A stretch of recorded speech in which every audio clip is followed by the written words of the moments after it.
ಸ್ವಾತಂತ್ರ್ಯ ದಿನಾಚರಣೆಯ ಅಂಗವಾಗಿ ಬೆಂಗಳೂರಿನ ಲಾಲ್ಬಾಗ್ನಲ್ಲಿ ಆಯೋಜಿಸಿರುವ 220ನೇ ಫಲಪುಷ್ಪ ಪ್ರದರ್ಶನಕ್ಕೆ ಮುಖ್ಯಮಂತ್ರಿ ಡಿಕೆ ಶಿವಕುಮಾರ್ ಚಾಲನೆ ನೀಡಿದ್ದಾರೆ.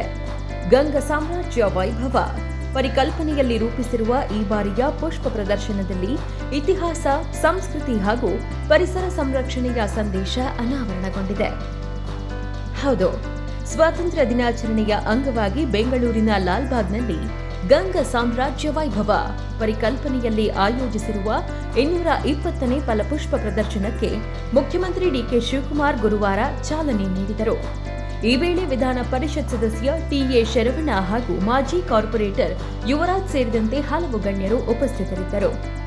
ಪ್ರದರ್ಶನ ವೀಕ್ಷಿಸಿದ ಬಳಿಕ ಮಾತನಾಡಿದ ಮುಖ್ಯಮಂತ್ರಿ, ಯುವ ಪೀಳಿಗೆಗೆ ಕರ್ನಾಟಕದ ಇತಿಹಾಸ, ಸಂಸ್ಕೃತಿ ಹಾಗೂ ಪರಿಸರ ಸಂರಕ್ಷಣೆಯ ಮಹತ್ವ ತಿಳಿಸುವ ಉದ್ದೇಶದಿಂದ ಈ ಬಾರಿಯ ಪುಷ್ಪ ಪ್ರದರ್ಶನವನ್ನು ವಿಶೇಷವಾಗಿ ರೂಪಿಸಲಾಗಿದೆ ಎಂದು ತಿಳಿಸಿದರು. ಈ ವರ್ಷ ನಾವೆಲ್ಲ ಇತಿಹಾಸ ಪುಟಕ್ಕೆ ಮತ್ತೆ ಕಾಲಿಡ್ತಾ ಇದ್ದೇವೆ. ಲಾಲ್ಬಾಗ್ ಕೇವಲ ಒಂದು ಉದ್ಯಾನವನ ಅಲ್ಲ, ಇದೊಂದು ಇತಿಹಾಸ. ಈ ವರ್ಷ ನಾವು ಗಂಗಾ ಸಾಮ್ರಾಜ್ಯರನ್ನ ಥೀಮ್ ಇಟ್ಕೊಂಡು ನಮ್ಮ ಇಲಾಖೆ ಅಧಿಕಾರಿಗಳು ಮಾಡಿದ್ದಾರೆ. ವಿಶೇಷವಾಗಿ ದಕ್ಷಿಣ ಭಾರತ ಗಂಗಾ ಸಾಮ್ರಾಜ್ಯದಲ್ಲಿ ಕೃಷಿಕರು, ರೈತರು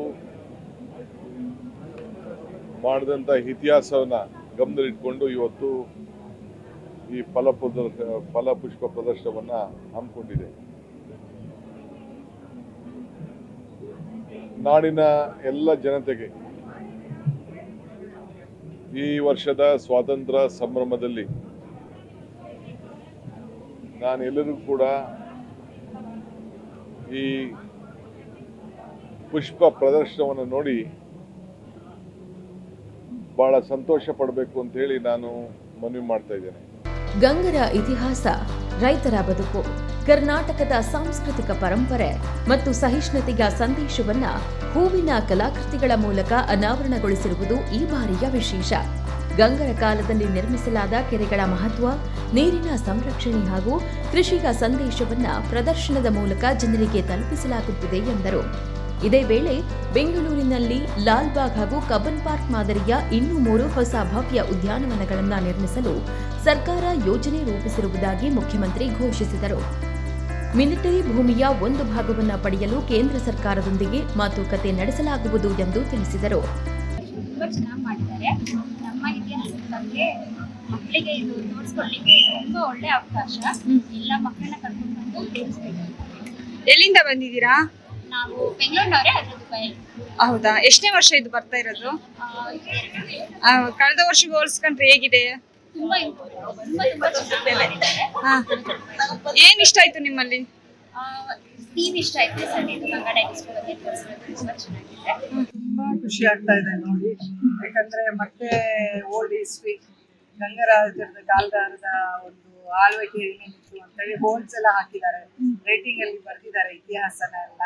ಮಕ್ಕಳನ್ನ ಕರ್ಕೊಂಡ್ ಬರ್ಬೋದು, ಸ್ಕೂಲ್ ಮಕ್ಕಳನ್ನ ಕರ್ಕೊಂಡ್ ಬರ್ಬೋದು, ಕಾಲೇಜ್ ವಿದ್ಯಾರ್ಥಿಗಳಾಗ್ಬೋದು, ಎಲ್ಲ ಈಗಿನ ಜಂಜಿ ಅಂತಾರಲ್ಲ, ಹಳೇದು ಏನಿದೆ ಇತಿಹಾಸ ಅನ್ನೋದನ್ನ ಈಗ ನೋಡ್ಬೋದು.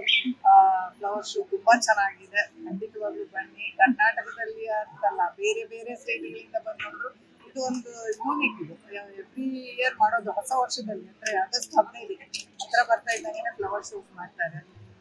ಪ್ರತಿ ವರ್ಷನೂ ಹೊಸದು ಏನಾದ್ರು ಬರ್ತಾ ಇರ್ತಾರೆ. ಈ ಸರಿ ತುಂಬಾ ಚೆನ್ನಾಗಿದೆ. ಇತಿಹಾಸನ ತಿಳ್ಕೊಬಹುದು ಬಂದು.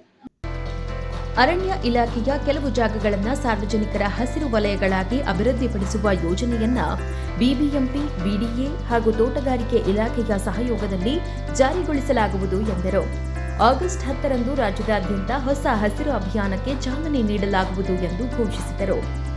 ಹೆಚ್ಚಿನ ಸಂಖ್ಯೆಯಲ್ಲಿ ಲಾಲ್ಬಾಗ್ ಪುಷ್ಪ ಪ್ರದರ್ಶನಕ್ಕೆ ಭೇಟಿ ನೀಡಿ ಹೂವಿನ ವೈವಿಧ್ಯಮಯ ಅಲಂಕಾರಗಳ ಜೊತೆಗೆ ಕರ್ನಾಟಕದ ಇತಿಹಾಸ ಮತ್ತು ಸಂಸ್ಕೃತಿಯ ವೈಭವವನ್ನು ಕಣ್ತುಂಬಿಕೊಳ್ಳುವಂತೆ ಮುಖ್ಯಮಂತ್ರಿ ಸಾರ್ವಜನಿಕರಿಗೆ ಕರೆ ನೀಡಿದರು. ನಮ್ಮ ಹೆಮ್ಮೆಯ ರಾಜಧಾನಿ ಲಾಲ್ಬಾಗದ ಈ ರಾಜನ ಅರಮನೆಯ ಹೂತೋಟದಲ್ಲಿ ಇವತ್ತು ಹೂವಿನಲ್ಲಿಯೇ ಈ ಒಂದು ಗಂಗರ ರಾಜಧಾನಿ ತಿಳಿಸಿಕೊಟ್ಟಿದ್ದು ಇತಿಹಾಸ ನಮ್ಮ ಕರ್ನಾಟಕ ರಾಜ್ಯದ ಇತಿಹಾಸ ಹೇಗೆ ಬೆಳೆದುಕೊಂಡು ಬಂದಿದೆ ಅಂತಕ್ಕಂಥದ್ದು 2-3ನೇ ಶತಮಾನದ ಹಿಡ್ಕೊಂಡು 10ನೇ ಶತಮಾನದವರೆಗೂ ಇಲ್ಲಿ ಅನೇಕ ಅಕ್ಷರ ಲಿಪಿಗಳಲ್ಲಿ ಮತ್ತು ಫಲಪುಷ್ಪ ಪ್ರದರ್ಶನಗಳಲ್ಲಿ ಅನೇಕ ಆಕೃತಿಗಳನ್ನು ಮಾಡಿ ತೋರಿಸಿದ್ದು ತುಂಬಾ ಸಂತೋಷ ಆಗ್ತಾ ಇದೆ.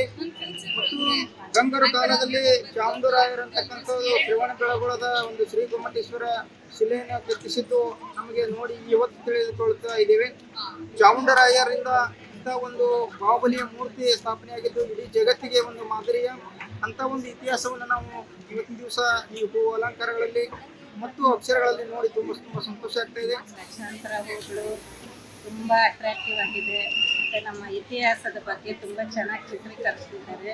ಆಮೇಲೆ ಸ್ಟ್ಯಾಚ್ಯೂಸೇ ಆಗಲಿ ಅವ್ರು ಮಾಡಿರೋವಂಥ ಇದು ಮತ್ತು ಇತಿಹಾಸದ ಬಗ್ಗೆ ಅವ್ರು ಕೊಟ್ಟಿರೋವಂಥ ಡೀಟೈಲ್ ಇನ್ಫಾರ್ಮೇಷನ್ನು ಎಲ್ಲ ತುಂಬ ಚೆನ್ನಾಗಿದೆ.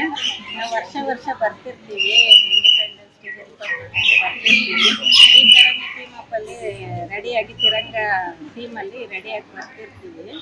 ಮತ್ತು ಇವಾಗ ಸ್ವತಂತ್ರ ದಿನೋತ್ಸವದ ಅಂಗವಾಗಿರೋದ್ರಿಂದ ನಾವು ಈ ಥರ ತಿರಂಗ ಟೀಮಲ್ಲಿ ರೆಡಿಯಾಗಿ ಬಂದಿದ್ದೀವಿ. ನಿಮಗೆ ಗಂಗ ಸಾಮ್ರಾಜ್ಯದ ವೈಭವವನ್ನ ಹೂವಿನ ಕಲಾಕೃತಿಗಳ ಮೂಲಕ ಅನಾವರಣಗೊಳಿಸಿರುವ 220ನೇ ಲಾಲ್ಬಾಗ್ ಫಲಪುಷ್ಪ ಪ್ರದರ್ಶನ ಹಸಿರು ಅಭಿವೃದ್ಧಿ, ಪರಿಸರ ಸಂರಕ್ಷಣೆ ಹಾಗೂ ಕರ್ನಾಟಕದ ಸಾಂಸ್ಕೃತಿಕ ಪರಂಪರೆಯ ಸಂದೇಶವನ್ನ ಸಾರುತ್ತಿದೆ. ಮುಂದಿನ 10 ದಿನಗಳ ಕಾಲ ನಡೆಯಲಿರುವ ಈ ಪ್ರದರ್ಶನಕ್ಕೆ ಸಾವಿರಾರು ಸಾರ್ವಜನಿಕರು ಮತ್ತು ಪ್ರವಾಸಿಗರು ಭೇಟಿ ನೀಡುವ ನಿರೀಕ್ಷೆ ಇದೆ. ಬಿಂದು ಬೋಸಮ್ಮ, ಪ್ರಗತಿ ಟಿವಿ, ಬೆಂಗಳೂರು.